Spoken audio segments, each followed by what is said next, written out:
Hello guys, I hope you're doing well out there. Jordan here from Artisan Electrics. Welcome back.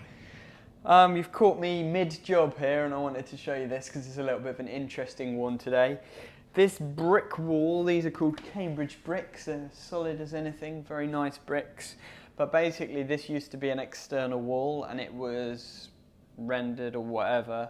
Then they built an extension, someone put in switches, sockets, blah blah blah. And now this property is being renovated to become an Airbnb and they wanted to strip it back to the original bare brick. So they've done that, but now it's exposed all of this capping, the sockets, etc. are now sticking proud of the wall. So it's all kind of a bit of a mess and the customers asked me if I can sort it out.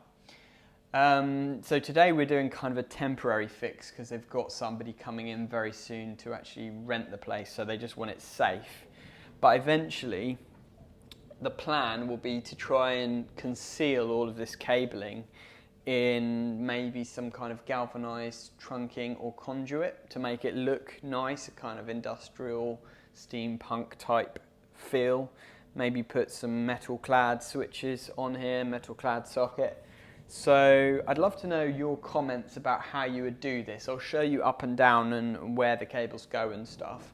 And then let me know in the comments how you would handle this job, because it's not the most straightforward one, let's just say that. So I'll just pick up the camera and I'll give you a little tour of the cabling and stuff, and then let me know your thoughts in the comments below. As always, if you enjoy my videos, don't forget to hit that thumbs up button and subscribe and hit the notification bell so that you won't miss out on future videos. Let's get into it. So basically this is the situation. You can see all of these cappings coming down here.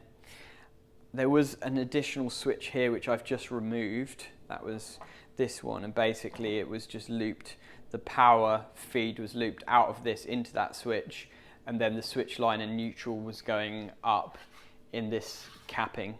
So what I've done is I've just tucked the switch line and neutral into the back of this box and I've taped it up and identified it. We don't actually know what light fitting it was going to. That switch doesn't seem to be doing anything, so I've just tucked it in there, but at least the cable's there if needed. This switch here does what used to be a center light over there. It's literally just that one downlight that they basically removed the center light and put a recessed downlight in. So it does that, but it's two-way switched with that switch over there. And then this dimmer switch does these downlights, which I'll talk to you about in a minute, because only one of them's actually working. And when I've tried to take one down to have a look to see why they weren't working, actually this one is just a halogen and the bulb's blown. I've done a continuity test across the pin. Sorry, the lamp is blown. Bulbs grow, lamps glow. The lamp is blown because I've done a continuity test across the pins and it's dead, but I pulled it down to have a look and this is the junction box.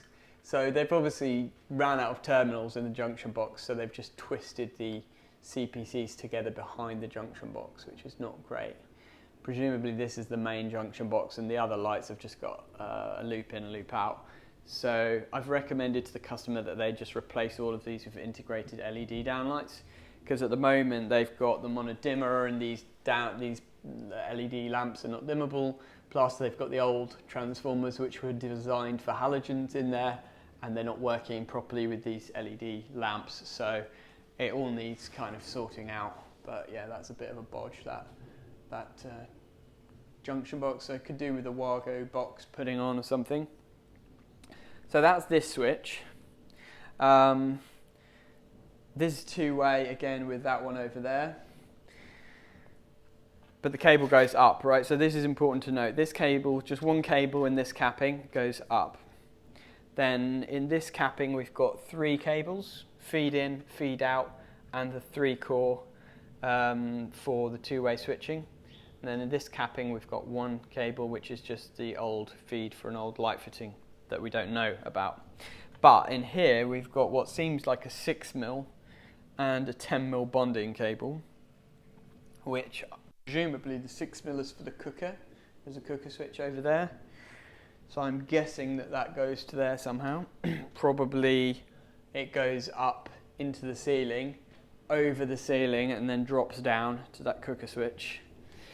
And then we've got, in this capping,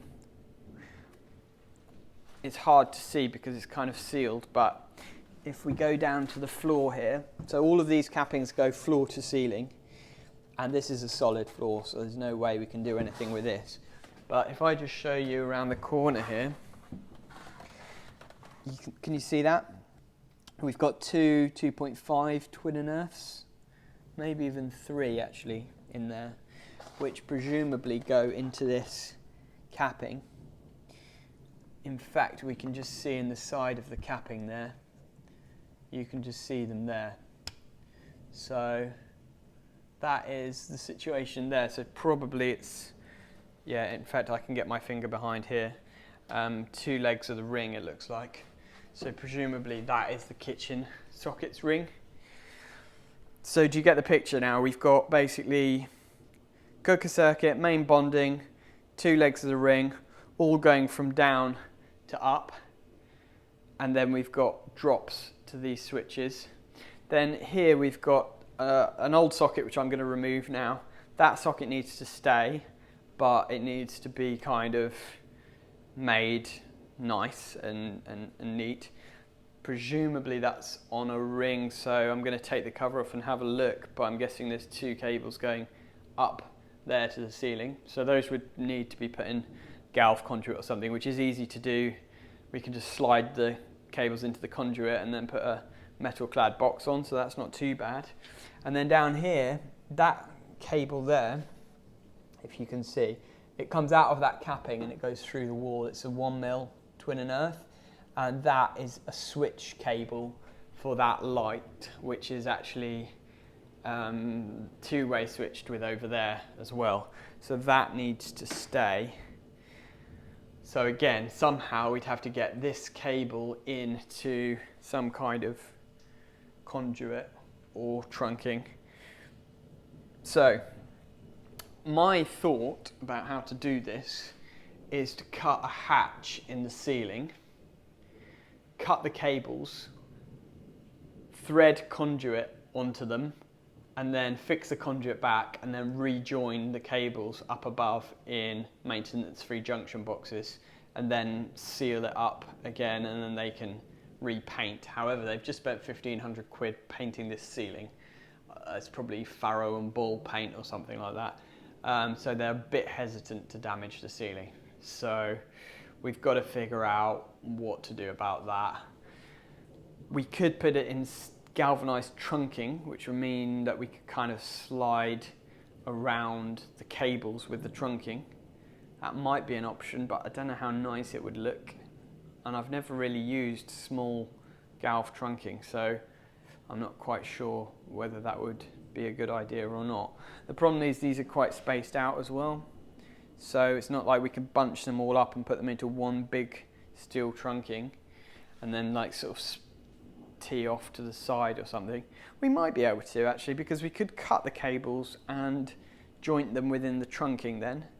So if we did like a 50 by 50 steel trunking or something all the way up, floor to ceiling, and then just teed out for the 2 light switches, well, we could just put a 2-gang switch on there. We could rejig these cables so that they're all in that steel trunking as well.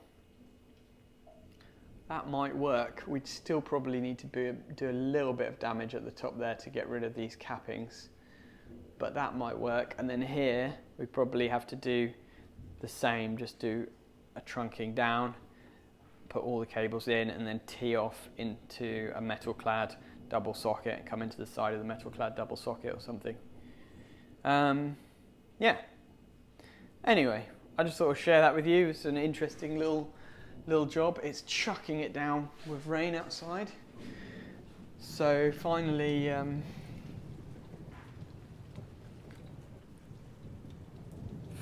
we've got a bit of rain because it's been absolutely baking. You've seen my last videos when I was hot and sweaty and confused. Well, now, finally, it's cooled down a bit and it's much easier to work, which is nice.